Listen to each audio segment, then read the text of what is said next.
From the campus of Fort Hays State University, this is KFHS News. Your award-winning news begins now. Welcome to KFHS News. I'm Logan Argo. And I'm Kassidy Knowles.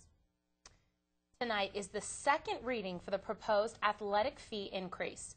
The resolution was presented last week in student government from the Legislative and Political Action Committee. The proposal is that $2 per credit hour athletic fee increase be applied to make the total athletic fee $7.48 per credit hour. If the proposal passes in Student Senate tonight, it will go to a student vote in the following weeks. Fort Hays State has unveiled a new website. Spencer Reece has the story. Some like it, some don't. But no matter your opinion, the new website is here to stay. I spoke with two Fort Hays students who had very different things to say about the new website. I dislike it because I think it was fine the way it was. I think it's harder to find stuff, and change, I don't know, didn't really need to be done. If it's not broke, don't fix it. I think it's an overall good thing for the university. The new layout, it may be a little hard to find stuff at the beginning, but once you get working through it, there's a lot more information, such as some forms you can use, which make things a lot easier without having to use the phone to call somebody. You just fill out forms online.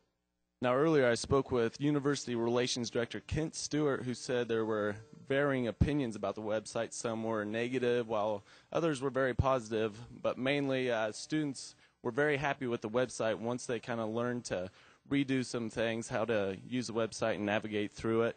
So overall, more of a positive tint, according to University Relations Director Kent Stewart. So for KFHS, this is Spencer Reece. Over 70,000 pages were transferred from the old website to the current format in an attempt to make it more user-friendly. Are you smarter than a college student? The University Activities Board gave students on campus the opportunity to find out. Principal on Saved by the Bell.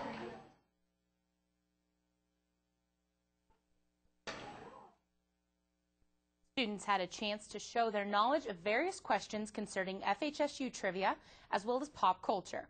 The first student to write the correct answer on their whiteboard won the round. Prizes were awarded to most students in attendance. Students won $5 for every question answered correctly. There will also be various events coming up next week for UAB Showcase Week.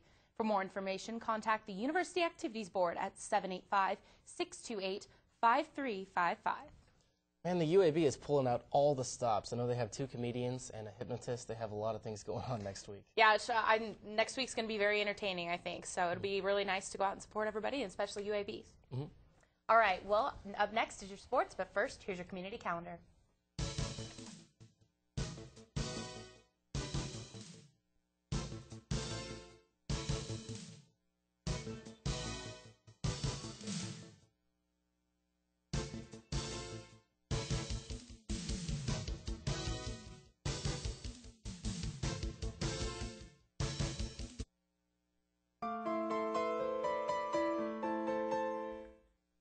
Euthanization has decreased 22% since the 1970s.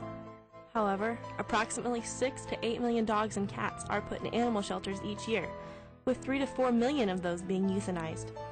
Today's average animal shelter contains over 25% of dogs that are purebreds. Most pets come to find themselves in shelters for a variety of reasons: family tragedies, unlucky circumstances, or irresponsible owners. It is only with help from people like you that we can help prevent the overpopulation problem. Adopt a pet from your local Humane Society. Even if you can't adopt a pet, contact your local animal shelter and find a way to get involved. Volunteers are always needed. Please be a responsible pet owner. Save a life. Add some joy to your own world.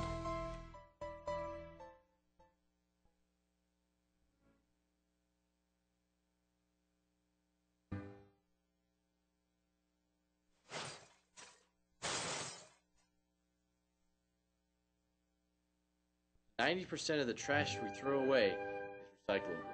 By utilizing your local recycling center, we can keep more of this from becoming this.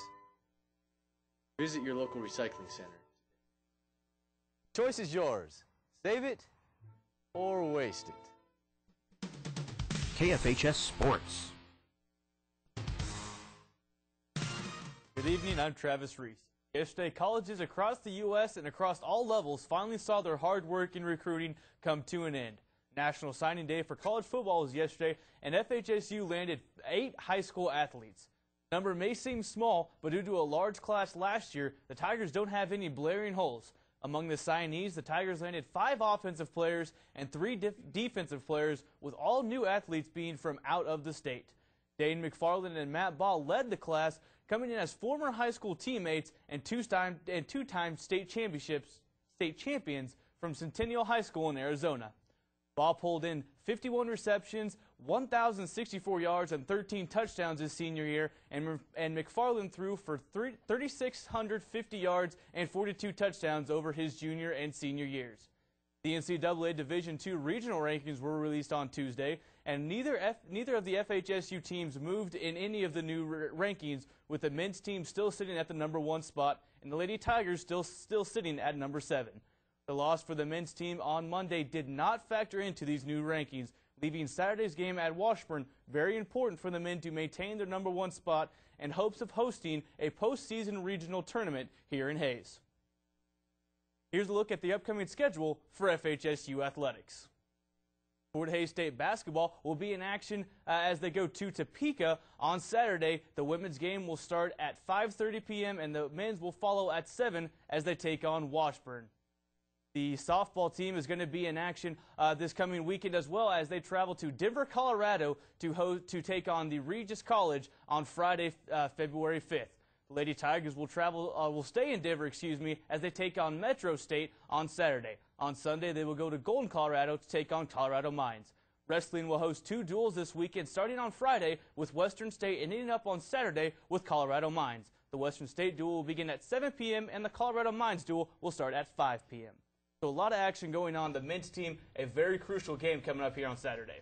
Yeah, it'll be really exciting to see how they pull it out on Saturday, and I'm really hoping we can keep that #1 because that would be great for the university. I'm just really hoping that the other loss that we had doesn't really drop us too much. I'm hoping that with a win at Washburn, maybe it'll kind of offset things a little bit. It very easily could be, but they need some help, especially from Central Missouri. If they can lose again, they would really keep the Tigers up there at the top. At softball, they're going to have to play in some very cold weather coming up here this week. I can see that. Colorado. Yeah.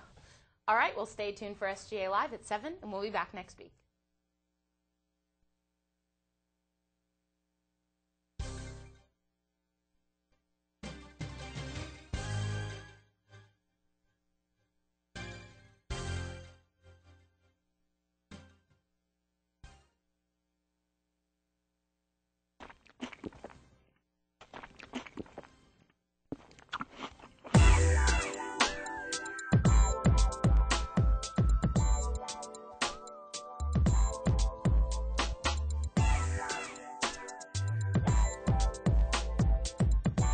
Do you wanna? Oh yeah.